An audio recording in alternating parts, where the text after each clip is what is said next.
Uma boa noite para todos vocês. Como o Ticiane já disse, e eu estava aqui rindo um pouquinho, porque o pessoal ali na técnica deixou o Ticiane no ar quase um minuto e ele já não sabia mais para onde olhava. São essas situações, às vezes constrangedoras, que nos acontecem numa programação ao vivo. Nós vamos abrir a Bíblia em Mateus, no capítulo 6, e conforme nós lemos ontem, nós vamos ler hoje outra vez, do verso 5 ao verso 15. Você já está com a Bíblia aberta? Espero que você abra a sua Bíblia e que faça essa leitura comigo em Mateus, no capítulo 6, do verso 5 ao verso 15. Vamos ler então juntos, se você puder, leia em voz alta, aí onde você está no seu auditório. E quando orardes, não sereis como os hipócritas, porque gostam de orar em pé nas sinagogas e nos cantos das praças, para serem vistos dos homens. Em verdade eu vos digo que eles já receberam a recompensa. Tu, porém, quando orares, entra no teu quarto, e fechada a porta do teu quarto, orarás a teu pai que está em secreto, e teu pai que vem em secreto te recompensará. E orando, não useis de vãs repetições como os gentios, porque presumem que pelo seu muito falar serão ouvidos.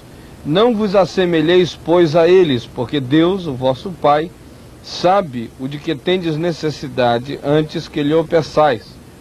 Portanto, vós orareis assim: Pai nosso que estás nos céus, santificado seja o teu nome, venha o teu reino, faça-se a tua vontade, assim na terra como no céu. O pão nosso de cada dia nos dá hoje, e perdoa-nos as nossas dívidas, assim como nós temos perdoados aos nossos devedores. E não nos deixes cair em tentação, mas livra-nos do mal, pois teu é o reino, o poder e a glória para sempre. Amém. Porque se perdoardes aos homens as suas ofensas, também vosso Pai Celeste vos perdoará.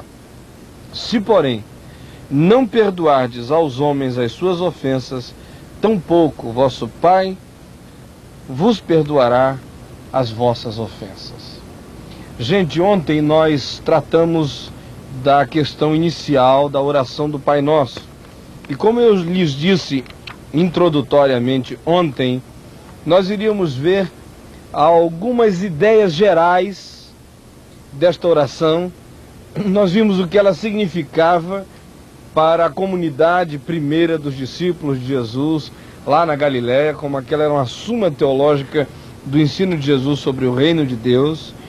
Depois disso, eu fiz algumas afirmações gerais sobre o espírito do texto. Recordam-se disso, né? Eu disse que nós aprendemos, nesta oração, que o reino de Deus é a solidariedade do homem para com as causas de Deus, e a solidariedade de Deus para com as causas e as necessidades humanas. Eu disse também que nesta oração nós aprendemos que o reino de Deus é uma simultaneidade de ações invertidas do céu para a terra. E mais do que isso, eu disse que nesta oração nós aprendemos que o reino de Deus revela uma graça tanto transcendente quanto uma graça imanente e penetradora de todas as coisas. E mais, eu acrescentei dizendo que no Pai Nosso nós aprendemos o significado radical da existência humana. Fomos um pouco além e eu lhes disse que nesta oração nós aprendemos a nossa razão e a nossa significação histórica. E aprendemos que a nossa significação final está na nossa destinação eterna. E por último, eu lhes disse ontem que no Pai Nosso nós aprendemos que o reino de Deus quer ser a realidade que atribui significado à família, especialmente ao papel paternal, de como se deve, em função de se chamar a Deus de Pai, recuperar a saúde, a dignidade, o valor e a figura do que seja o projeto de um pai na relação da família, gestando na mente dos seus filhos a imagem de Deus, fazendo com que os filhos tenham o mínimo de embaraço possível para se relacionarem a Deus como pai, em função de terem um pai que reflete bondade, misericórdia, graça, justiça e fidelidade. Bom, agora nós vamos continuar nesta segunda parte da oração do Pai Nosso e nós vamos aprender quais devem ser as nossas preocupações absolutas na vida. Cada uma dessas 6 petições, a saber, santificado seja o teu nome, venha o teu reino, seja feita a tua vontade, o pão nosso de cada dia nos dá hoje, perdoa as nossas dívidas e livra-nos da tentação e do mal.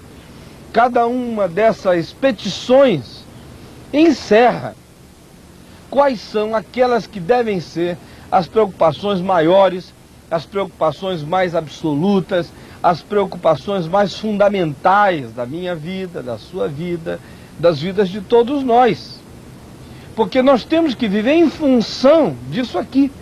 Foi por isso que eu lhes disse ontem que o Pai Nosso, mais do que uma oração para ser verbalizada, é uma oração para ser vivida, para ser encarnada, para virar comportamento, para virar história na nossa existência, para virar, enfim, realidade na nossa maneira de ir e vir, em toda a nossa expressão humana de relacionamento, de negociação, de vinculação com as pessoas.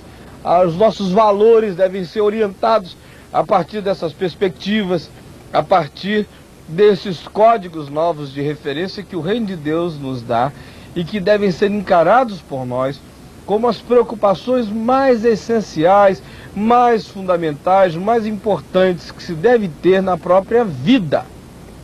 Então preste atenção nisso comigo um pouco, vamos ver quais são essas preocupações absolutas que devemos ter na vida. A primeira delas, Jesus ensinou que é a preocupação com a santificação do nome de Deus. Ou seja, eu e você precisamos viver tendo em mente que estamos aqui para que o nome de Deus seja santificado. Agora, o que significa isso? A santificação do nome de Deus.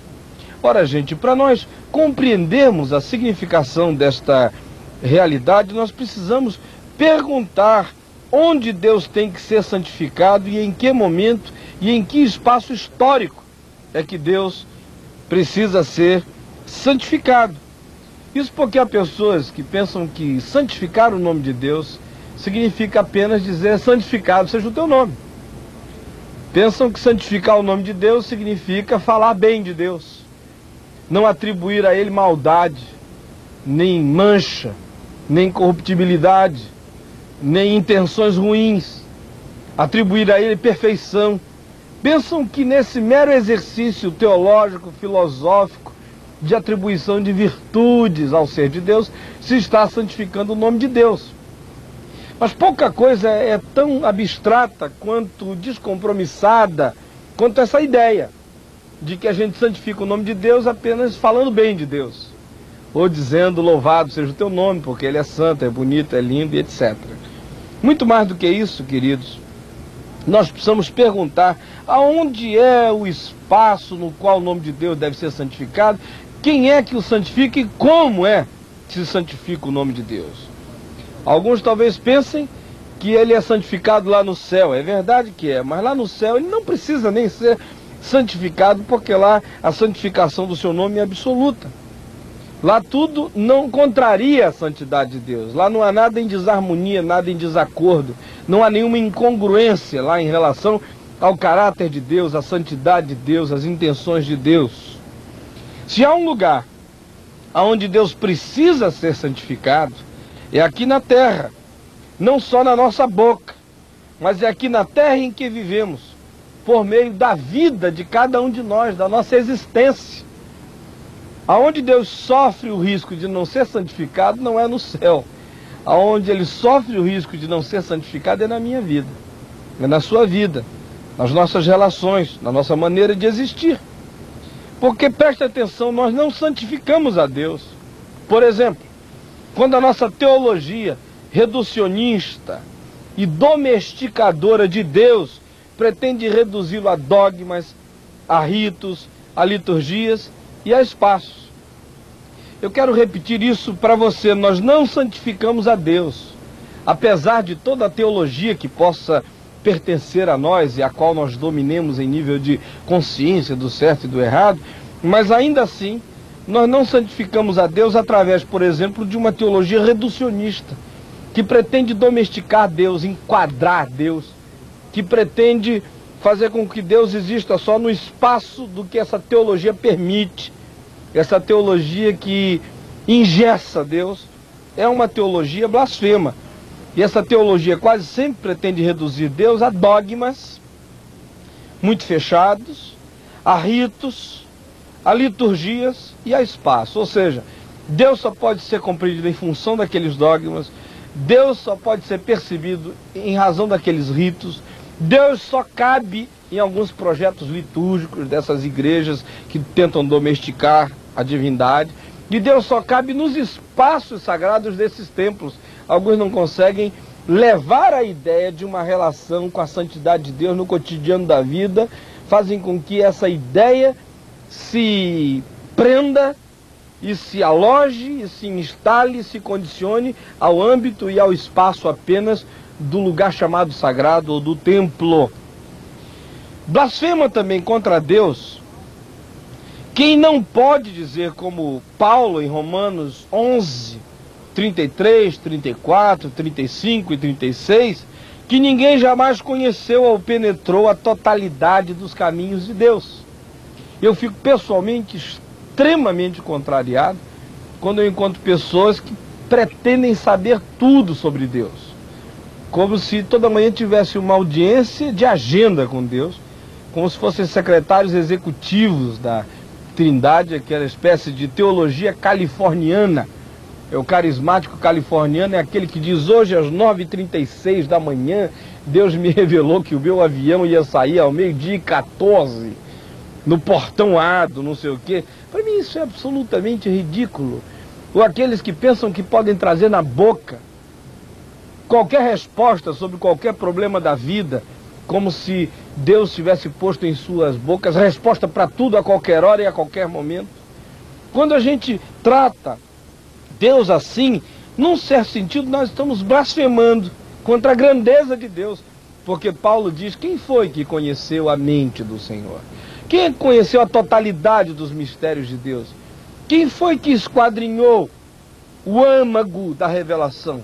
A quem foi que Deus segredou as coisas mais profundas o tempo todo? É verdade que Isaías já dissera que Deus falava aos profetas coisas que fazia, mas mesmo na perspectiva dessa relação íntima de Deus com os profetas, jamais se deixou de realçar e de afirmar essa liberdade de Deus para não dizer tudo a toda hora.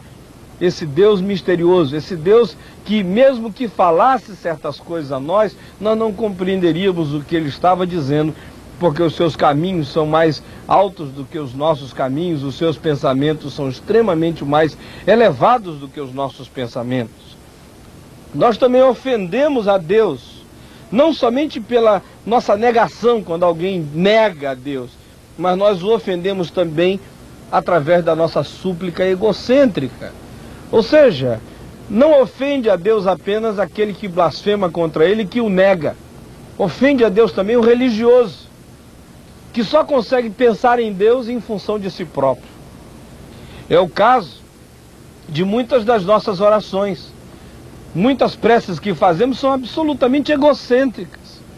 Existem apenas em função de nós, das nossas dores, das nossas queixas, dos nossos interesses, dos nossos achaques, dos nossos negócios, dos nossos dilemas, daquelas nossas realidades de capricho. Gente que vive num egocentrismo terrível até quando ora. E esse tipo de relação com Deus certamente não o santifica.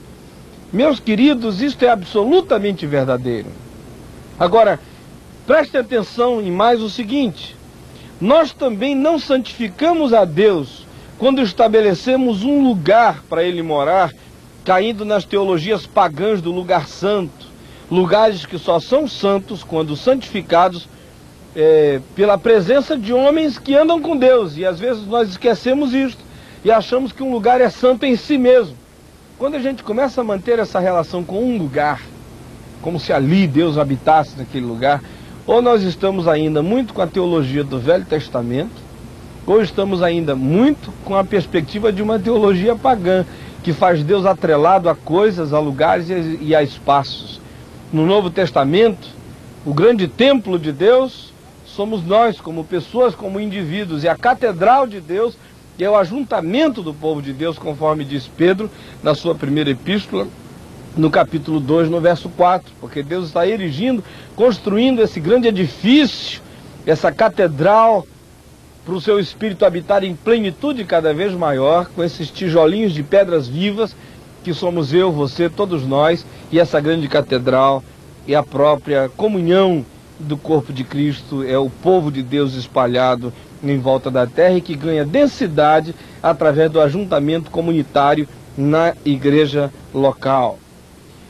Também não se santifica a Deus quando na nossa relação conjugal, a nossa esposa, por exemplo, não é santificada neste convívio. Você pode estar por aí com os joelhos calejados, pode ser do tipo que está fazendo jejum de manhã, de tarde, de noite, pode sair de uma reunião de oração para outra, pode passar de uma vigília para outra, pode ler a Bíblia incansavelmente, pode ser um grande esperto em teologia, pode ter uma cabeça cheia de discussões de temas teológicos, mas a minha pergunta é se nessa relação familiar e conjugal a sua esposa está sentindo os benefícios dessa sua pretensa ligação com Deus. O apóstolo Pedro é claro quando diz na sua primeira epístola, no capítulo 3, no verso 7, que a gente precisa saber viver a vida comum do lar com discernimento e com bom senso, tratando a esposa com toda a consideração, porque caso isso não aconteça, as nossas orações são rompidas, são bloqueadas, e nós perdemos a própria relação de comunhão com Deus. Então, quando você falar santificado seja o teu nome, pergunte como é que anda a sua relação com a sua esposa. Se há amor, se há diálogo, se o convívio é bom, se você a santifica pela palavra, como diz lá Efésios 5, não é? Recomendando do verso 25 em diante que é preciso que o marido, assim como Cristo santifica a igreja pela lavagem de água pela palavra, o marido também santifica a esposa pelo diálogo santo, pela comunhão, pela amizade. Então, o nome de Deus não é santificado se a sua relação conjugal está totalmente esfrangalhada. E mais ainda eu lhe digo, nós não santificamos o nome de Deus quando a nossa vida é impura. Quando a gente anda traindo a esposa, quando a gente tem um motel na cabeça, quando os olhos da gente são extremamente lascivos e concupiscentes, quando as nossas relações com o sexo oposto são daquele tipo egoísta que está sempre planejando alguma maneira de usufruir da relação na perspectiva da impureza. Também nós não santificamos o nome de Deus quando os nossos negócios são ilícitos, quando a nossa administração do dinheiro não é correta, quando, enfim, a nossa existência nega o caráter de Deus. A santidade de Deus tem a ver com o caráter de Deus. Ou seja, a santidade é a fronteira de Deus, e Deus é a fronteira da santidade. Deixa eu explicar isso um pouquinho a você. O que eu estou querendo dizer é que Deus age nos limites da santidade. Por outro lado, que os referenciais da santidade são os referenciais da natureza e do caráter de Deus. De modo que Deus não sai das fronteiras da santidade, porque Deus não sai das fronteiras do seu próprio caráter, do modo dele ser. Então, santidade tem a ver com o caráter de Deus. Isso me faz lembrar o que recentemente eu fiquei sabendo acerca da reação de um homem de Deus, um homem que já há 50 anos prega o Evangelho e que tem vivido de maneira irrepreensível, como um grande embaixador de Cristo, uma pessoa que leva Deus extremamente a sério e que já demonstrou isso no curso dos anos, que é o Dr. Billy Graham. Quando ele soube as loucuras que o Jim Swaggart vinha fazendo, ele ficou tão atordoado, que as pessoas íntimas dele nos disseram que ele entrou no quarto dele, no escritório, onde ele trabalha, escreve, ora, fechou a porta e ficou 2 dias trancados lá dentro, sem sair, orando, às vezes gemendo, aflito. E a oração dele era a seguinte: ó Deus, eu prego o evangelho há 50 anos, até aqui tu me seguraste, pelo amor do teu nome me leva, se for para de algum modo eu te envergonhar, agora no fim da minha vida, porque eu não posso imaginar a desgraça que seria para milhões de pessoas em volta do mundo se eu deixar de santificar o teu nome na minha existência. Particularmente eu penso que nós aqui no Brasil estamos precisando urgentemente recuperar essa ideia de um compromisso com a santidade de Deus. Porque as pessoas vão dizendo sim ao Evangelho, vão entrando para a igreja, vão aprendendo a pregar e a fazer umas tantas outras coisas, mas a gente não nota, em atitudes às vezes pequenas das vidas das pessoas, que elas têm um compromisso em tentar ser de modo semelhante ao caráter de Deus. Não há aquela ambição por se assemelharem ao Pai Celeste, na perspectiva da sua santidade, conforme o Novo Testamento nos recomenda, quando nos manda ser santos, porque santo é o nosso Pai que está nos céus. Então, meu querido, minha querida, quando você estiver aí dizendo santificado seja o teu nome, saiba que você está tomando um compromisso com a santidade de Deus ao dizer isto. Mas nós vamos prosseguir, senão eu fico aqui a nossa aula inteira só falando na ideia da santificação do nome de Deus. A segunda petição diz: venha o teu reino. Venha o teu reino. Ora, quando nós dizemos venha o teu reino, o que que nós estamos dizendo? Nós estamos falando primeiramente do reino de Deus hoje e da entronização de Jesus no coração do homem. Quando eu digo venha o teu reino, eu estou dizendo: Senhor, reina em mim. Eu sou o teu servo, eu sou o teu súdito, e eu assumo a tua vontade, as tuas intenções, os teus desejos, o rumo que deres à minha vida, como sendo alguma coisa absoluta, como procedendo do rei de todos os reis, e eu quero que tu reines no âmbito da minha vida individual, dos meus negócios, naquilo sobre o que eu posso estender a minha mão. Eu quero realmente submeter todas estas coisas a ti.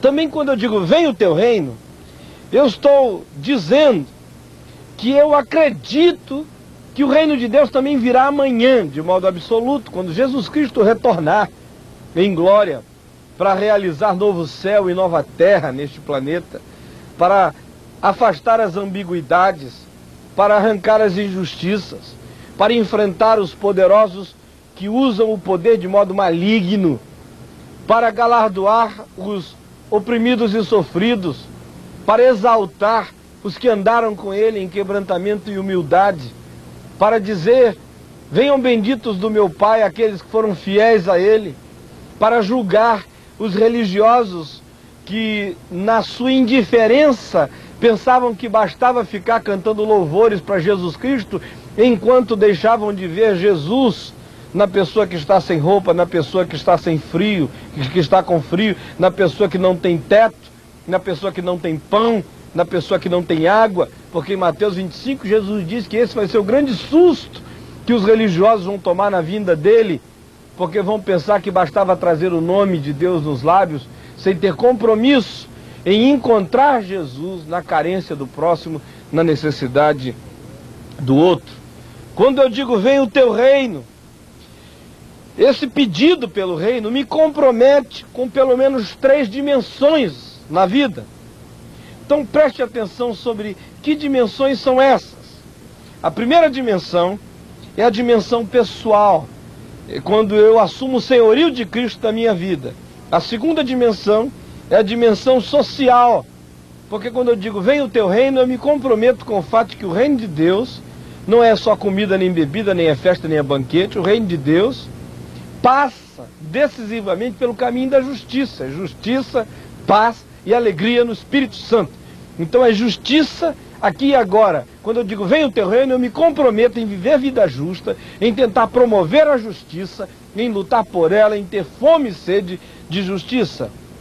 E ainda, quando eu digo venha o teu reino, eu estou falando da dimensão evangelística universal. Isso porque, gente, foi o Senhor Jesus mesmo quem nos disse em Mateus 24, 14, que primeiramente, antes que ele viesse, o reino de Deus haveria de ser proclamado em todas as nações. O evangelho do reino seria pregado aí em volta do mundo. E aí então viria o fim, depois que em todas as nações da terra se ouvisse a pregação do reino e do rei do reino, que é Jesus Cristo. Então quando você diz, vem o teu reino, saiba que você está assumindo esses compromissos. Não é uma coisa que a gente diz assim, banal e levianamente. Se você ora o Pai Nosso, assuma as implicações do que você está dizendo para Deus, porque um dia você vai ser cobrado de ter falado coisas tão sérias de maneira tão leviana. E mais ainda, quando nós oramos o Pai Nosso e dizemos, faça-se a tua vontade, assim na terra como no céu, nós estamos assumindo a realização da vontade de Deus na terra, conforme o padrão do céu, como um compromisso nosso.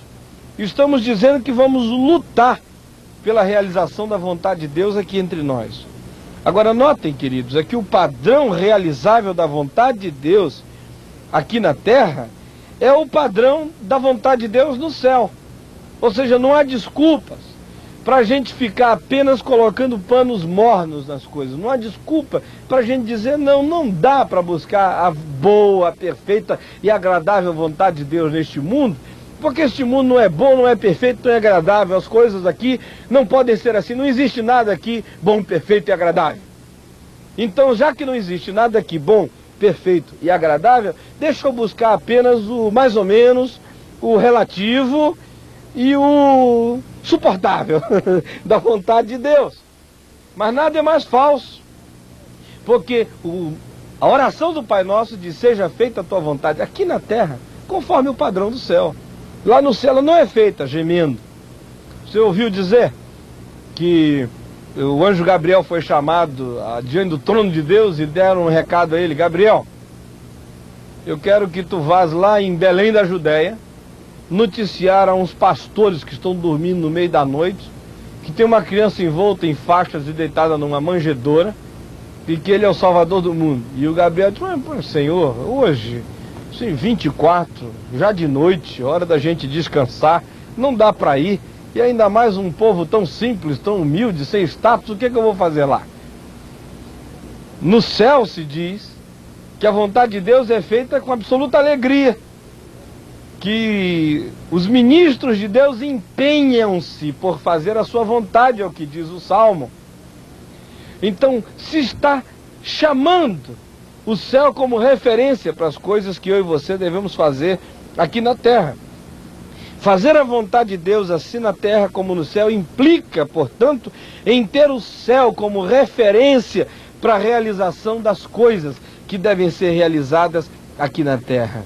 Não é esoterismo social pensarmos na sociedade celestial agora, porque se a gente diz que a vontade de Deus deve ser feita aqui como ela é feita no céu, então a gente deve pensar em como é que se está planejando, que se está desenvolvendo o projeto da sociedade celestial, da sociedade perfeita.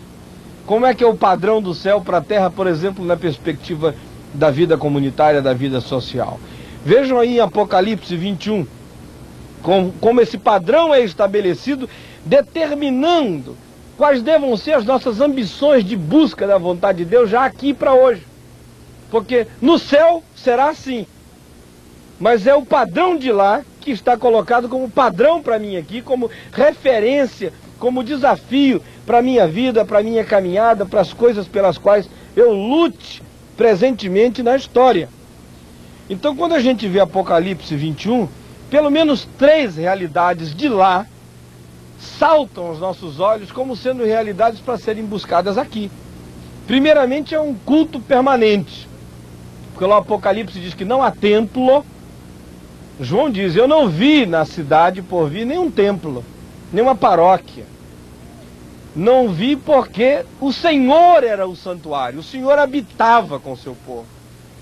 Gente, essa é a primeira coisa que a gente precisa buscar aqui, em relação à vontade de Deus, é vivermos na presença de Deus, não necessariamente no templo, circunstancialmente entre as paredes, mas vivermos na perspectiva de que Deus é que é a grande catedral que está sobre mim, e eu devo viver no ambiente da vontade dele no meu cotidiano. E ainda mais, se estimula que se busque uma vida que se contraponha às ambiguidades. Porque lá no Apocalipse 21 se diz que quando esse tempo chegar, as lágrimas vão ser enxugadas dos rostos, o luto vai ser tirado. Isso faz com que eu e você desejemos viver aqui para sermos desses que enxugam as lágrimas, que consolam pessoas, que enfrentam a realidade da morte apontando a vida, que enfrentam a injustiça, a maldade e todas aquelas expressões de idolatria que contrariam a Deus, mostrando a verdade. Então buscar a vontade de Deus conforme ela vai se realizar lá, aqui para o nosso padrão da terra, significa viver de modo a que nos contraponhamos às ambiguidades do presente. E ainda significa desenvolver uma vida que busque uma sociedade justa. Vocês estão lembrados que o Apocalipse nos dá conta de que a cidade por vir é quadrangular, né? Tem os lados iguais. Eu já falei aqui em outra ocasião que isso tem a ver com a ideia da justiça, de uma sociedade equânime, onde não há pontas maiores, mas onde as coisas têm bitolas de igualdade, de justiça.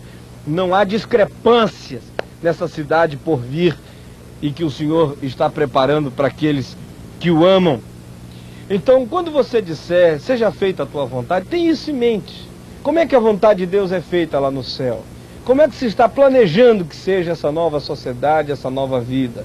Será uma vida onde se cultua Deus permanentemente, uma vida que se contrapõe às ambiguidades, porque lá elas serão banidas, e uma vida que busca uma sociedade justa. É verdade que nenhuma dessas coisas eu e você vamos conseguir realizar de modo absoluto, mas devemos andar na direção dessas referências da vontade de Deus, que se realizarão no céu de modo absoluto e que hoje devem constituir ambição espiritual para mim e para você no presente. Pois bem, nós prosseguimos na oração do Pai Nosso e aqui nós somos ensinados a pedir pelo pão para viver. O pão para viver constitui uma outra preocupação nossa na vida. Nós não só somos estimulados a nos preocupar com a santificação do nome de Deus, com a vinda do reino de Deus, com a realização da vontade de Deus, mas com o pão. Em que medida é que o pão é uma preocupação? Há uma perspectiva na qual o pão não deve ser uma preocupação, que não é aquela que diz respeito à minha sobrevivência individual. Eu não devo ser uma pessoa ansiosa. Conforme diz Mateus 6, eu devo confiar que o Deus que cuida do resto da criação vai cuidar de mim também. Mas há uma perspectiva na qual o pão deve ser uma preocupação minha, especialmente no que tange a vida do meu próximo. Eu que devo não ser ansioso em relação ao pão que é meu, eu devo apenas fazer a minha parte, trabalhar, porque a Bíblia diz que aquele que não trabalha, que não coma também, não é? Deus não está fazendo promessa para vagabundo, para gente que fica bocegando, como eu já falei em outra ocasião. Então, nesse sentido, eu não devo ser ansioso, eu devo ser esforçado e responsável. Mas há uma perspectiva onde eu devo ser preocupado com o pão, eu já disse, é em relação à mesa do meu próximo. O pão tem que ser visto como a manifestação da graça de Deus na matéria. O direito ao pão é um direito inalienável do ser humano. Esse pão é nosso e implica em que todos nós temos direito a ele. Então, gente, o pão não é meu. Alguns de nós estamos fazendo a oração do tipo: Pai nosso que está nos céus, dá-me o meu pão hoje. Mas Jesus foi claro quando disse que o pão é nosso. Isso deve fazer com que nós não sejamos egoístas, pedindo o pão só para nós, mas que tenhamos olhos abertos. Não só para pedir o pão para a mesa do próximo, mas para vermos se o pão chegou lá. Isso é seríssimo. O pão não é meu, o pão é nosso. E uma sociedade que estimula as pessoas a só pensarem no seu próprio pão é uma sociedade extremamente iníqua e maligna. E uma pessoa que pensa só no seu pão e em como aumentar a sua dispensa do pão e não olha para a mesa do próximo, está agindo de maneira frontalmente contra a vontade revelada de Deus, que nos ensina a pedir o pão não só para nós, não só para mim, mas para nós, todos. Por isso, quando não há trabalho para trabalhar, quando não há terra para se plantar e nem pão para comer, a sociedade está em gravíssimo pecado diante de Deus. E a oportunidade do trabalho para todos deve ser sempre encarada por nós como uma vitória do reino de Deus. O pão, quando se distribui na mesa, está falando que houve no âmbito da materialidade uma vitória do reino de Deus. Eu vou dar uma pequena paradinha aqui, nós vamos ouvir uma música, eu volto com vocês daqui a um pouco mais. Até já. Ó Deus da amplidão, do sol e do ar, que eu sinto no vento e no mar, embora presente em todo lugar, surpresa estás vivo em mim. As terras distantes e o mundo sem fim criaste em teu grande poder, meu pequeno mundo chamou-te a atenção, nem mesmo posso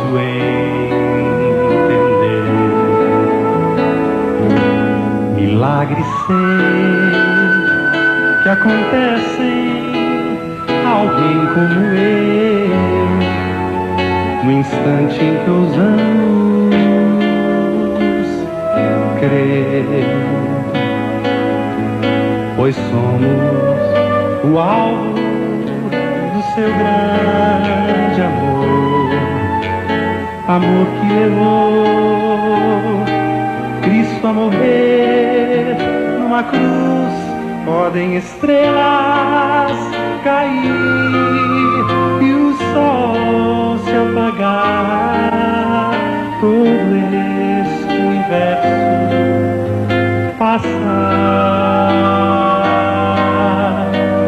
mas nada vai mudar a promessa que me fez Jesus em meu ser, vai ficar.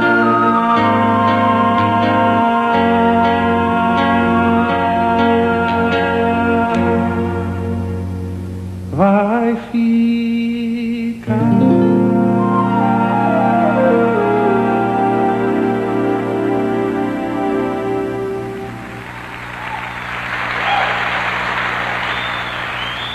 Deu vontade de aplaudir com o pessoal aí.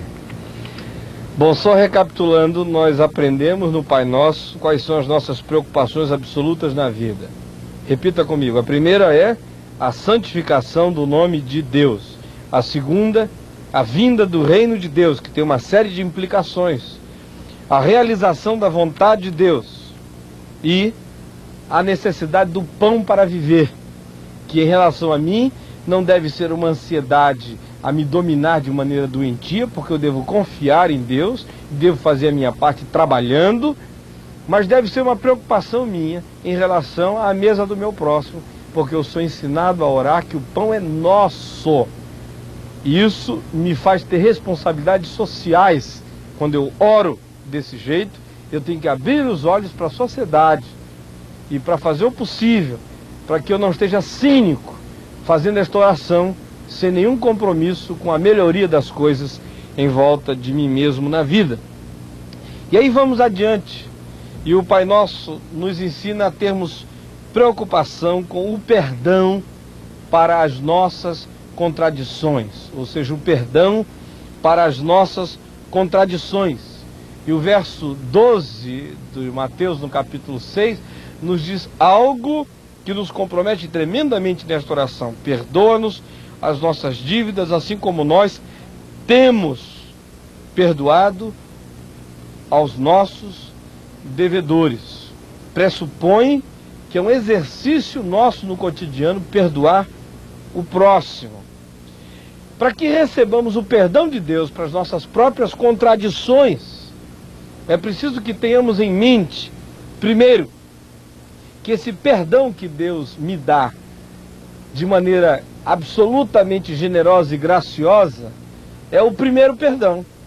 É aquele perdão que eu recebo quando, em meio aos meus pecados, às minhas contradições totais, eu ouço o Evangelho, fico frente a frente com a mensagem da cruz, me arrependo e fico diante de Deus e digo: perdão, Senhor, e o Senhor, na sua graça, na sua misericórdia, me perdoe. E, aliás, só o fato de eu me voltar para Deus arrependido já é uma manifestação da graça perdoadora de Deus, querendo me fazer voltar o rosto para Deus, para que Deus complete essa realidade efetiva do seu perdão na minha própria vida. Mas daí em diante, eu e você somos extremamente responsáveis diante de Deus, porque aquele que recebeu o perdão de Deus está obrigado a reproduzir, a repetir esse mesmo gesto nas suas outras relações na vida.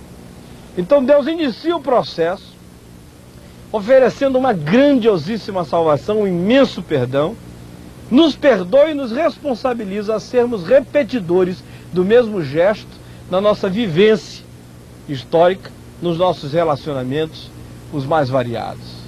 Minha gente, eu acho essa uma das partes mais sérias do compromisso cristão, porque trata-se de cumprir o princípio de que quem recebeu o favor imerecido tem que oferecer o mesmo tipo de favor às outras pessoas. E eu me lembro de como, quando meu pai conheceu a Jesus Cristo, lendo o Novo Testamento, e era uma madrugada, quando ele chegou no capítulo 19 de João, e ficou extremamente comovido, quebrantado, chocado com a revelação da cruz.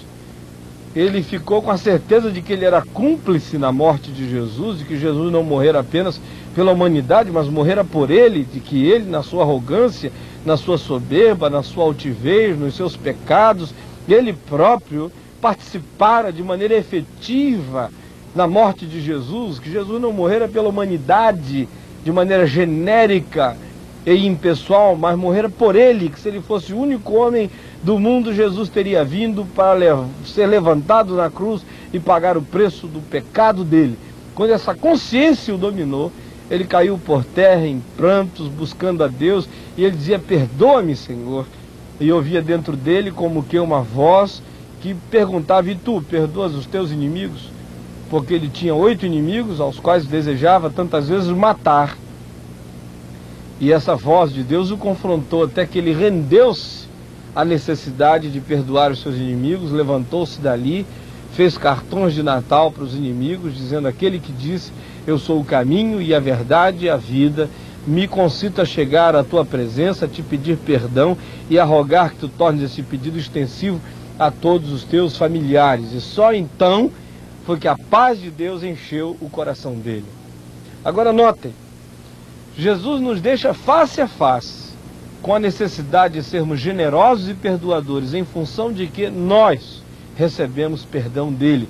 E se recebemos perdão dele, é necessário que nos tornemos repetidores deste perdão nas nossas muitas relações na própria vida.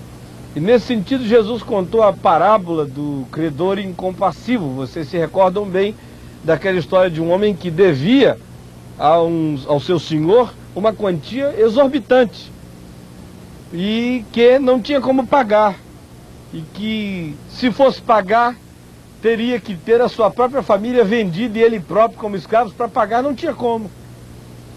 E ele se apresentou ao seu senhor, caiu de joelhos suplicando, pedindo misericórdia, pedindo que o seu débito não fosse levado em consideração. E aquele seu senhor, condoído com o estado dele, ordenou que a sua dívida fosse esquecida e cancelada, e que ele fosse embora para casa em paz. E aquele homem saiu da casa daquele seu senhor, e quando chegou à porta, encontrou um colega dele que lhe devia muitas vezes menos, 100 vezes menos, ou 1000 vezes menos. E ele pulou no pescoço daquele homem, enforcando e dizendo: paga o que me deves, paga o que me deves. E o homem dizia: por favor, tem piedade de mim, e eu te pagarei. E ele disse: não, paga agora. E foi tão duro e veemente que mandou prender aquele homem, porque parece que ele não queria nem propriamente receber o que aquele o devia, ele queria era vingar-se ou humilhar a pessoa. E Jesus então diz que disseram àquele senhor o que aquele seu servo fizera com um colega seu, e ele mandou chamar o homem, dizendo: tu és um servo malvado, porque tu me devias e não tinhas como pagar, e eu tive piedade de ti, eu perdoei a tua dívida num gesto de graça, de favor imerecido, e tu agiste assim. Devias ter agido de igual modo com aquele que te deve. E diz lá o Senhor Jesus que aquele homem mandou apanhar o seu servo e colocá-lo num calabouço, dizendo: tu não sairás de lá até que me pagues o último centavo. E ele foi assim entregue aos verdugos. Jesus concluiu afirmando: assim também o meu Pai Celeste vos fará, se do íntimo não perdoardes cada um ao seu próximo. Isso é seríssimo, minha gente, porque quando não aprendemos a perdoar, os nossos pecados são retidos diante de Deus, e há uma culpa que se acumula sobre nós, e essa culpa deflagra um processo de sentimento de culpa, de modo que antes mesmo de morrermos com esse coração empanzinado de ódio, de amargura, nós já começamos a ser chicoteados pelos verdugos psicológicos e existenciais hoje. Porque há pessoas que estão fazendo quadros de doenças psicossomáticas porque estão com o coração cheio de ódio. Há outras que estão fazendo iguais quadros de doenças psicossomáticas, com problemas na pele, com problemas reumáticos, com problemas os mais variados, porque estão cheias de ódio. Há umas que estão ficando enfermas emocionalmente porque estão saturadas de ódio. Há outras que estão perdendo a lucidez mental porque tem um fantasma de vingança na mente, no coração. Olhem, essa ideia do perdão, para mim, é uma das coisas mais sérias de todo o Novo Testamento, e que nos convoca a realmente desfolharmos a alma, descosermos o íntimo, a abrirmos as portas da nossa interioridade para verificarmos se somos pessoas que guardamos ressentimentos, amargura, raiva, ódio, dor, queixa reprimida, espírito de vingança contra o nosso próximo, seja ele quem for. Porque eu não receberei perdão dos meus pecados se eu próprio não repetir em relação ao meu próximo o gesto da graça divina que ele concedeu a mim quando me perdoou de maneira absolutamente imerecida, somente pelo fato de eu ter me humilhado em fé e de ter pedido a sua graça e a sua misericórdia. Então, essa é uma outra preocupação absoluta que eu e você devemos ter na vida. A sexta e última, minha gente, é a preocupação da vitória sobre a tentação e o mal. Eu vou repetir: é a preocupação da vitória sobre a tentação e o mal. Porque foi o Senhor Jesus que nos ensinou a dizer: não nos deixes cair em tentação, mas livra-nos do mal. Primeiramente, eu acho que é importante nós fazermos uma distinção entre tentação e mal. Que distinção é essa? Toda tentação vem do mal, como o princípio do pecado que está em nós, mas nem sempre vem objetivamente do mal personificado no diabo. Ou seja, nós não somos só tentados pelo diabo, nós somos tentados, como diz Tiago, pela nossa própria carne, pela nossa própria natureza, porque nós somos seres caídos. E aqui eu quero fazer um parênteses para dizer que o diabo tem costa muito larga no nosso meio, né? Tem gente aí que qualquer coisa que acontece foi o diabo. Não foi o diabo, não. Foi o diabo que existe na sua natureza, muitas vezes. E às vezes a gente fica colocando culpa em tudo no diabo, é uma maneira de nós não assumirmos responsabilidade pelos nossos atos. Você é responsável. Mesmo quando o diabo tenta você de maneira objetiva, você é responsável. E agora preste atenção, ainda que tirassem o diabo do planeta, ainda que não houvesse nenhum espírito de indução maligna nas nossas mentes, ainda que não houvesse nenhum tipo de obsessão espiritual ruim sendo colocada nas mentes humanas através de espíritos, ainda que nada disso existisse, nós continuaríamos a ser pessoas que fabricariam um mundo muito parecido com esse mundo que está aí em volta, porque esse mundo também é resultado de nós sermos como somos hoje. Pessoas caídas, pessoas que têm dentro de si, na sua própria natureza, um mal essencial, que são habitadas pelo pecado e não apenas manipuladas pelo diabo. Nós somos tentados por causa da nossa carne, por causa da nossa vaidade, da nossa soberba, da nossa própria cobiça. Somos tentados também pelos sistemas do mundo que nos seduzem. Olha, você podia tirar o diabo do planeta, mas se a moçada continua passando nas bancas de revista e vendo as nádegas maiores do mundo sendo vendidas ali nas revistas de maneira absolutamente ostensiva, não precisa botar a culpa no diabo para dizer que a moçada ficou com a cabeça virada por aí. Porque há todo um sistema mundano que é um sistema de extrema sedução. Para onde você olha, a sedução hoje em dia, especialmente, não se vende mais nem alfinete de segurança para fralda de criança sem que se mostre algum tipo de nádega de mulher. Porque a coisa está absolutamente fabricada e produzida para se gerar um apelo fortíssimo e veemente de sedução na mente humana. Nós somos também tentados pela nossa própria estrutura psicológica adoecida, por sermos pessoas esfrangalhadas, conforme diz Romanos no capítulo 7, gente dividida, rachada, que de um lado quer o bem, de um outro lado pratica o mal, deseja realizar o bem, não tem força para executá-lo. Somos, enfim, pessoas que vivem essa realidade de uma luta impessoal contra o mal na sua própria natureza. Isso nos tenta também. E somos também pessoas chocadas por um enfrentamento espiritual com as realidades espirituais do mal, conforme diz Paulo em Efésios, no capítulo 6, do verso 12 ao verso 18. Agora, nenhuma vitória do mal sobre nós se caracteriza tanto quanto aquela que é a de enfiar ódio e amargura em nós. Esse é um texto que eu faço questão de ler, porque muita gente não leva isso em consideração. Há muitas pessoas que acham que a grande vitória do mal sobre nós é outra.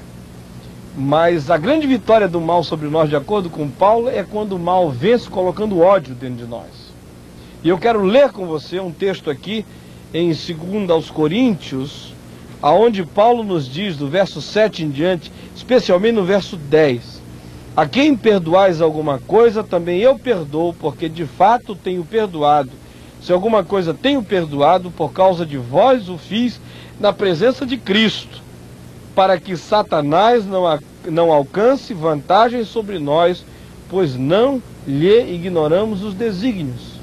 Para Paulo, essa questão do perdão era fundamental, de que um dos maiores desígnios de Satanás era fazer alguém guardar ódio, amargura e rancor no coração. E Paulo, para vencê-lo, para não cair nessa tentação, para ser livre desse mal, preferia perdoar a qualquer um, porque ele não ignorava os desígnios do diabo e sabia que ali havia uma porta aberta para que a malignidade penetrasse no seu coração pela via do ódio, da amargura e do ressentimento.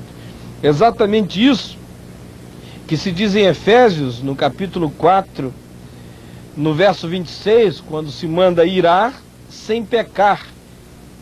Não se pode ir para a cama com amargura no coração, não se põe o sol sobre a vossa ira, não passem o dia inteiro ruminando amargura. E o verso 27 conclui, nem deis lugar ao diabo, porque uma coisa está ligada à outra. Quem guarda amargura e ira no coração, quem vai para a cama cheio de raiva, quem conserva a malquerência na alma, está dando lugar ao diabo, ainda que vá para uma vigília de oração. Se for cheio de ódio, pode ir fazendo jejum, que ainda assim está dando lugar ao diabo. Isso é seríssimo e nós precisamos aprender essa realidade e esta verdade sem a menor sombra de dúvidas. Pois bem, queridos, nós estamos concluindo a nossa aula. E a conclusão é absolutamente lógica. Nós podemos orar o Pai Nosso, pedindo para viver o Pai Nosso, porque nós estamos falando com um Deus que pode nos fortalecer na perspectiva de nos ajudar a encarnar aquilo que estamos pedindo para que se realize em nós. Há razões fundamentais para a realização desse nosso pedido diante de Deus. Aquele com quem falamos tem toda a condição de viabilizar esta oração na nossa vida. Primeiro, porque dele é o reino. Então, se dele é o reino, todas as demais coisas podem ser realizadas. Nós podemos ser capacitados para viver a santificação do nome de Deus. O reino de Deus virá porque dele é o reino. A vontade de Deus será feita porque dele é o reino. Nós também podemos pedir para que essa oração se realize, porque o poder de fazer milagres está nas mãos dele. O poder para operar o milagre do pão que chega à nossa mesa, o poder para operar o milagre de fazer esse coração ruim, de natureza corrompida, de tendências erradas, que é o meu coração, explodir no milagre do perdão, do amor, da bondade, da graça de Deus. E ainda mais, nós podemos vencer a tentação e o mal, porque a ele pertence a glória, e a glória dele pode nos fascinar muito mais do que a fascinação e as seduções deste mundo. Se a glória dele espelha diante de nós, nós ficamos atraídos e fascinados por ela, e não queremos trocar essa caminhada na direção da glória dele por qualquer visão, por qualquer sedução, por qualquer perspectiva de troca pelo mal no presente. A ele é a glória, e é na direção dela que nós queremos caminhar.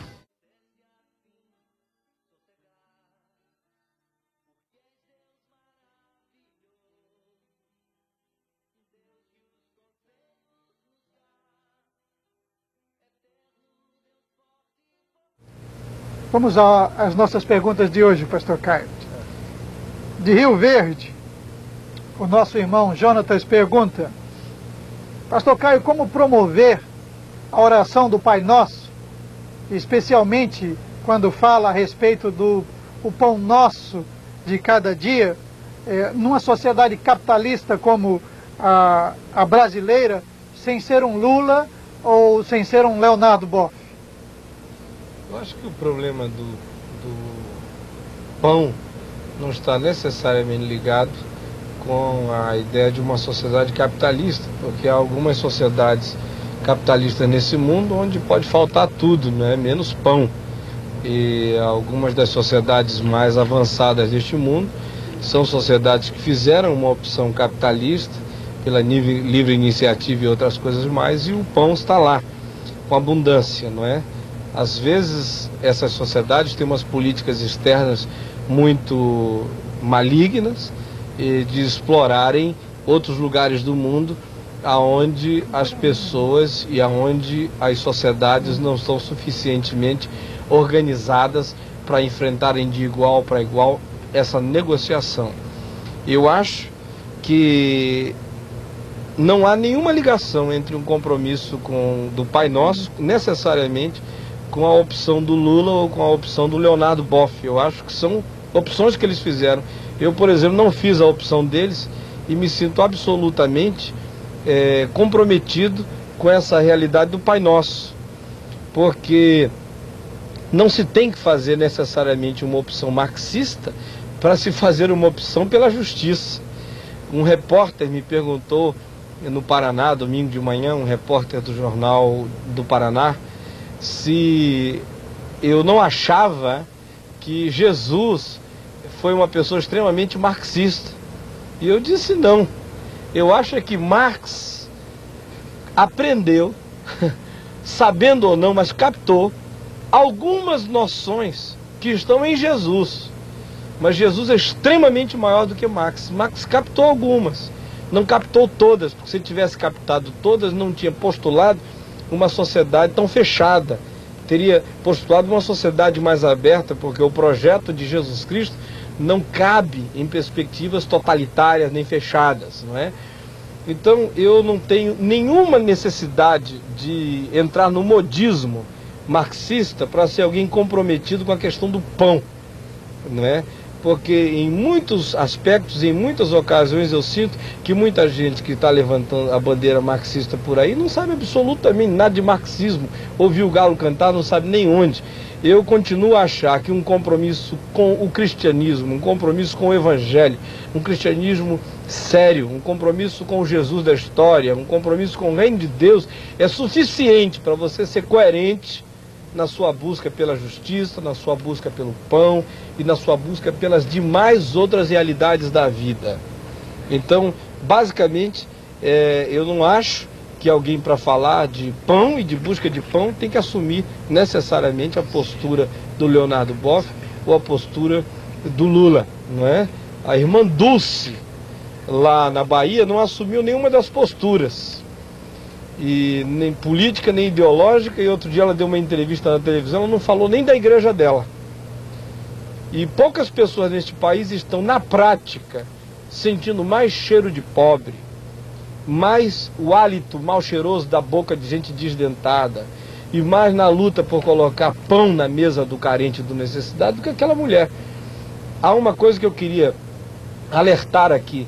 Às vezes nós temos um falar social muito coletivista, e a gente fica sempre falando o tempo todo na mudança da estrutura, e só conseguimos considerar como pessoas comprometidas com o próximo aqueles que estão trabalhando pela mudança ampla da estrutura, e nos esquecemos de duas coisas. A primeira é de que às vezes é extremamente cômodo ficar falando sobre a mudança da estrutura sem tomar nenhum compromisso com a pessoa em si, com o carente que tem nome, que tem cara, que tem cor, que tem história, que tem pele ferida, que tem mau hálito, que tem CC, que tem uma série de outras coisas na vida.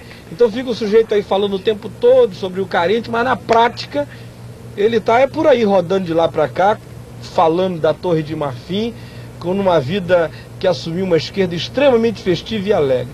Outra coisa que a gente precisa entender é que há pessoas que não estão com esse discurso todo e que na prática estão engajadíssimas com algumas coisas que tocam de maneira muito imediata, muito direta, a vida do próximo. Eu não estou aqui dizendo que não se deve falar contra as injustiças estruturais. Eu estou aqui dizendo que nós não devemos cair no modismo simplista e cômodo de ficarmos só falando sobre isso, e na maioria das vezes comendo caviar e tomando uísque da melhor qualidade, como só ia acontecer com boa parte da nossa intelectualidade, como só ia acontecer com boa parte dos grandes teólogos e pensadores que falam, e você lê um texto deles, parece que eles estão dormindo na esquina junto com o caído. Mas quando você vai averiguar, a vida deles tantas vezes não passa de vidas extremamente burguesas. Então é bom a gente não cair na festividade de certos jargões e partirmos objetivamente para assumirmos compromisso com Cristo, sabendo que se você assume com Cristo, você não precisa necessariamente levantar a bandeira de A, nem de B e nem de C. A bandeira de Jesus é suficientemente coerente para colocar você neste país ou em qualquer outro, assumindo compromissos com a realidade mais concreta, por mais dura que ela seja.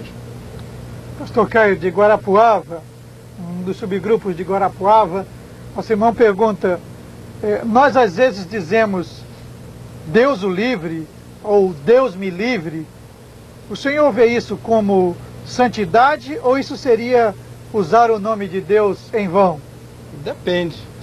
Se o seu carro está indo para o precipício e você diz Deus me livre, você não usou em vão, meu amigo.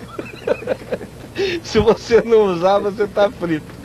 Agora, se você está ali sentado numa mesa e a balinha, o bombom que você ia botar na boca caiu no chão e você começa a dizer Deus me livre, você está tomando o nome de Deus em vão, né? Eu ouvi uma história muito interessante sobre o Ticiani esse final de semana em Maringá. O pessoal de Maringá deve estar rindo. O Ticiani foi fazer uma visita a algumas praças do Vindissat com o pastor Naamã e mais um irmão. E eles iam de carro pela estrada, o irmão ia dirigindo o carro, um bom rapaz, novo, que aos olhos do Ticiani parecia ainda um tanto inexperiente em pilotagem de autoestrada. Lá pelas tantas o rapaz tirou o carro assim de trás de um ônibus e quis ultrapassar, e apareceu um ônibus de lá de testa assim vindo, e o Ticiani foi ficando em pé no banco e ele dizia irmãozinho, irmãozinho, irmãozinho, irmãozinho. Deus nos livre, irmãozinho. Ora, ele não tomou o nome de Deus em vão. Porque o Deus ajudava ou o Tiziano não estava aqui. Então depende da conjuntura, depende da circunstância, não é? Quando a gente usa o nome de Deus como se usa por aí afora, agora até tem uma moda. Depois que a Darlene Glória fez aquela novela lá na TV Manchete, e ela parece que usou e às vezes até abusou da expressão sangue de Jesus tem poder, né? Lá na novela, de vez em quando dizia, vai em paz, o sangue de Jesus vai te guardar. Então isso virou moda. Agora de vez em quando você anda aí pela cidade e encontra gente, o sangue de Jesus tem poder. O sangue de Jesus tem poder, né? Tá cheirando mal, diz, o sangue de Jesus tem poder. Isso é tomar o nome de Deus em vão. Então depende da conjuntura, depende das circunstâncias, depende do que está em volta de nós, não é? Se você está enfrentando um leão e diz, Deus me livre, então disse bem dito. Agora, se está usando isso por causa de banalidades, então você não está santificando o nome de Deus. Aqui do Rio, pastor Caio, a nossa irmã Maria Paula pergunta, o senhor disse que nós somos tentados também pelos sistemas deste mundo que nos seduzem. Esse dito sistema é preparado e é conduzido pelo diabo? Nós já vimos isso em outras aulas, não é? Quando nós vimos aquelas 3 noções de mundo. Há o mundo como natureza, lembra disso? Há o mundo como sociedade a qual Deus ama e pela qual Jesus morreu, e há o mundo como sistema de injustiça, acerca do qual 1 de João 2,15 diz que nós não devemos amar este mundo, porque quem ama esse mundo dos sistemas da corrupção, da sedução, o amor do Pai não está nele. E é acerca deste mesmo mundo que o apóstolo João diz na sua primeira epístola, que ele jaz no maligno, está imerso, está sepultado no maligno, não é? Então, esse mundo dos sistemas da injustiça é um mundo que nos seduz e que frequentemente está armando arapucas para nos fazer cair nelas, não é? E isso está presente em todo lugar. Em todo lugar a gente encontra muitas dessas seduções. E quando eu falo em seduções, eu não quero associar a palavra apenas à perspectiva sexual, que é um item nessa agenda de seduções do mundo. Existe a sedução econômica, quando nós recebemos uma proposta de ganhar dinheiro fácil, ou percebemos a possibilidade de enganarmos, de iludirmos alguém. Existem as seduções do poder, existem as seduções, às vezes, religiosas, até quando a gente, em função de algumas aparentes novidades religiosas, abandonamos alguns compromissos essenciais e fundamentais de fé que nós tínhamos e embarcamos em certas perspectivas religiosas. Existem as seduções do poder eclesiástico, enfim, existem 1 milhão de seduções por aí e que são parte deste mundo que nos tenta a perdermos a simplicidade, a pureza, o compromisso, a fidelidade a Jesus, substituindo isso por outras realidades circunstanciais e contemporâneas. De Natal, a nossa irmã Marta pergunta, pastor Caio, como é que eu posso ser responsável pelo pão do meu próximo na prática, a nível individual e a nível coletivo? Bom, a nível individual, você pode assumir uma série de compromissos. Primeiro, você pode começar a olhar para aquelas pessoas que estão aí muito perto, que às vezes batem lá na sua casa. Não tem gente que bate aí na porta da sua casa? Na minha casa todo dia tem gente lá 3x2. Que tal começar de modo muito simples por esse tipo de coisa na prática individual? Que tal começar, se você é um empresário, uma empresária, na perspectiva de se preocupar fundamentalmente com o ganho do seu pessoal, se o que eles ganham dá para de alguma forma botar pão na mesa, não é? Que tal você começar fazendo uma espécie de poupança social na qual você possa investir em instituições que estão fazendo das tripas coração para sobreviver e para ajudar menores abandonados, crianças, órfãos, velhinhos e velhinhas? Que tal você, que é pastor da igreja, desafiar a sua comunidade a assumir um papel mais prático no seu bairro, na sua cidade, no que diz respeito a promover algum tipo de projeto que enfrente, que encare as necessidades individuais das pessoas? Na perspectiva coletiva, há várias formas. Quando você faz parte da vida pública, quando você opta pela carreira política e é uma pessoa justa e que trabalha realmente não em função de interesses pessoais, mas em função do interesse da coletividade, e nesse interesse da coletividade você está com os olhos bastante abertos, os ouvidos bastante abertos também para ver a miséria dos mais carentes e ouvir os gemidos dos mais necessitados, não é? Uma outra maneira de fazer uma opção coletiva pela melhoria e pelo pão das pessoas é através de uma participação solidária e lúcida, não uma participação modista, mas uma participação lúcida no que diz respeito à sua categoria de trabalho, não é? Fazendo o possível para que dentro daquelas coisas que são razoáveis vocês possam lutar por uma perspectiva de maior distribuição de renda dentro da sua categoria, dentro da sociedade. Enfim, há os meios mais variados e nos quais a gente deve militar de maneira não amargurada e de maneira lúcida e de maneira que essa ação seja uma ação de fé, seja uma ação de compromisso com Deus. Eu fiquei muito impressionado quando eu soube que o secretário particular do bispo Desmond Tutu, lá da África do Sul, esteve num retiro de pastores em Singapura, onde estava um amigo meu, que ficaram sendo companheiros lá de quarto, e conversa vai, conversa vem, esse meu amigo foi fazendo perguntas sobre o Desmond Tutu, e lá pelas tantas teve a oportunidade de dizer que, na opinião dele, o Desmond Tutu estava apenas tendo motivações libertárias políticas lá na África do Sul. E o rapaz disse: você está totalmente enganado, porque eu convivo com ele e sei que a luta dele a favor daqueles negros que são uma maioria esmagada e alvo dos preconceitos e das segregações as mais variadas é uma luta de fé. Ele é um homem que só faz aquilo porque ele está apaixonado por Jesus, pelo Evangelho, e é um homem que faz isso tudo em função de um grande compromisso seu com o reino de Deus, e não por qualquer uma outra motivação. Então tem esse tipo de motivação dentro de você, que Deus vai conduzir você através dos veículos próprios a ser um instrumento não amargurado de mudanças. Eu faço questão de enfatizar isso, porque às vezes, deixa eu confessar uma coisa aqui a vocês, eu não tenho nada contra algumas propostas de alguns partidos, até bem da esquerda. Algumas das propostas deles eu acho inviáveis do ponto de vista político e econômico, mas no geral não tenho.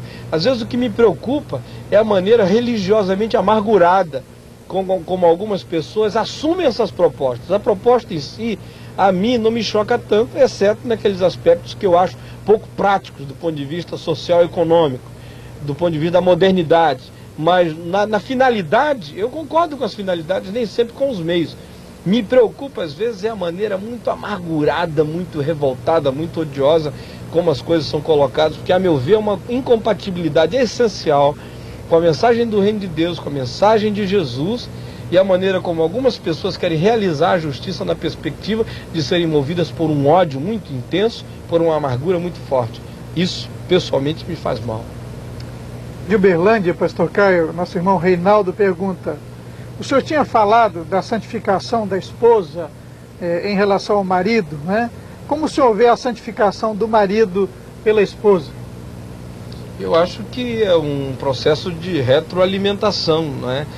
Porque aqui no texto de Efésios, no capítulo 5, você note, meu irmão, que se manda que o marido santifica a sua esposa, não é? Assim como Cristo santifica a igreja por meio de lavagem de água pela palavra, para apresentar a si mesmo igreja gloriosa, sem mancha, sem mácula, sem ruga e sem defeito. Assim também os maridos para com as suas mulheres. Então, se você trata a sua esposa assim, a devolução abençoa você, não é? Se você santifica a sua esposa pelo diálogo e ela é santa, essa realidade alimenta a sua própria vida. Se você enriquece a sua esposa espiritual e moralmente, essa riqueza tem como devolução e como perspectiva afetar posteriormente a sua própria vida de modo positivo, de modo benéfico. De modo que quando eu falei do marido para com a esposa, eu não estou dizendo que essa é uma via de mão única. Isso tem mão e contramão, não é? Quando a gente dá energia, a gente recebe e recolhe essa energia de volta. E eu não sou daquele tipo que tem categorias muito estreitas para o papel do marido em relação à mulher, isso, aquilo outro. Eu acho que se a Bíblia manda a mulher ser submissa ao marido, ela também manda o marido ser submisso à mulher na perspectiva do sacrifício, não é?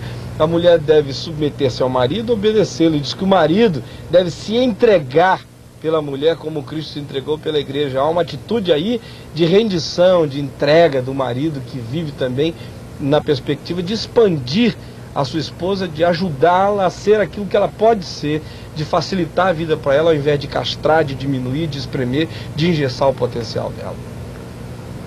De Rio Verde, ainda o nosso irmão Jonatas pergunta, pastor Caio, ele afirma que em nossas igrejas, a maioria das vezes, o Pai Nosso tem sido mais um chavão do que uma vivência real e concreta. E ele diz, não seria isto porque os teólogos têm deixado a impressão de que o Pai Nosso só pode ser vivido realmente no reino por vir? Não sei se os teólogos têm deixado essa impressão, não é? Talvez os teólogos de linha mais dispensacionalista deixem essa impressão, porque fazem uma teologia no presente extremamente abstrata e doutrinária apenas, e lançam todas as expectativas mais concretas para o futuro. É verdade em relação aos teólogos dispensacionalistas. No mais, eu acho que a questão não passa tanto pelos teólogos em si, porque se você lê alguns dos bons teólogos por aí, eles até pensaram muito bem essa questão do Pai Nosso e destrincharam bem essa oração. Eu acho que o ministério pastoral do púlpito para com o povo é que, em geral, considera muito pouco essas realidades. Você tem ouvido pregações sobre o Pai Nosso? Não é? Eu sei que a maioria de vocês jamais ouviu uma pregação sobre o Pai Nosso, porque nem sempre as pessoas estão sendo ensinadas em relação a todo o conselho de Deus, e nem sempre se evocam esses textos bíblicos na perspectiva de que Jesus ensinou coisas que eram práticas, coisas para serem vividas. O mesmo dilema, às vezes, na igreja se coloca no que diz respeito ao Sermão do Monte, não é? Há pessoas que dizem, não, aquilo é um referencial ideal, não vamos nos comprometer com isso, é impossível viver a perspectiva do Sermão do Monte. Realmente é impossível, mas quando a graça de Deus está agindo em nós, nós temos que encarar essas coisas na direção daquilo que eu disse em aula anterior, não é? O que é em relação ao que deve ser.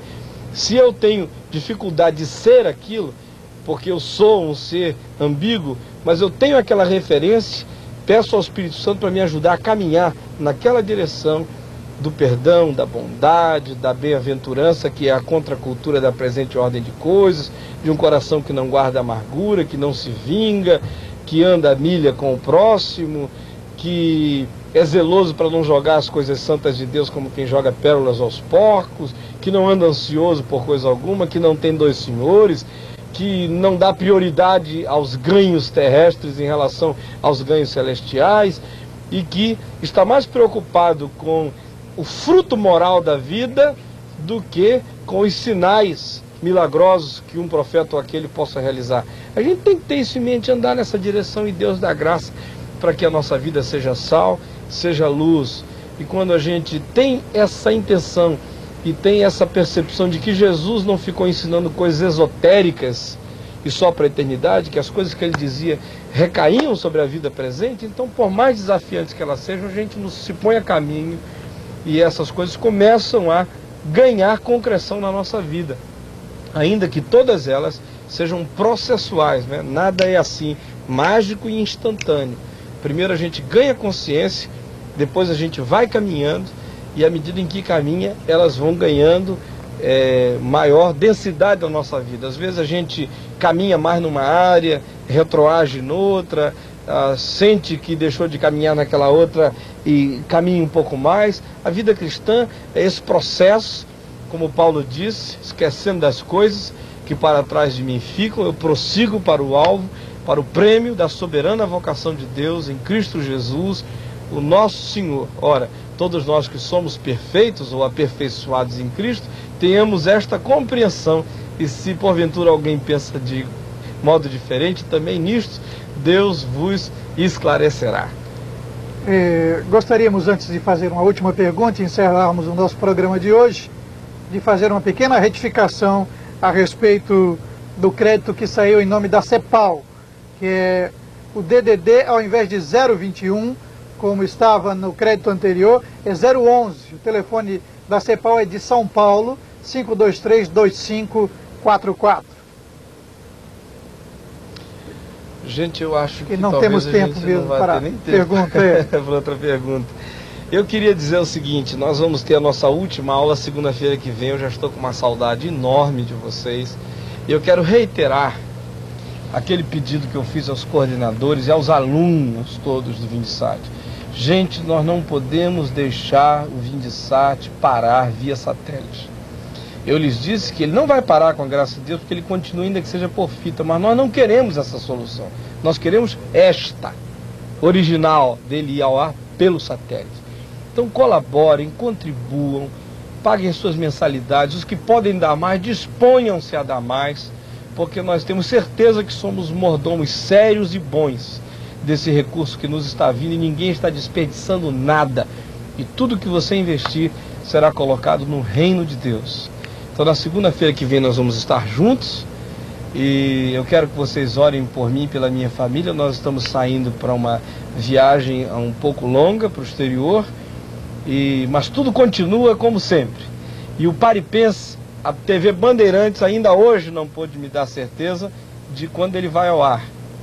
E de qualquer forma você liga a televisão Bandeirantes sábado 7h30 da manhã para ver se já começa.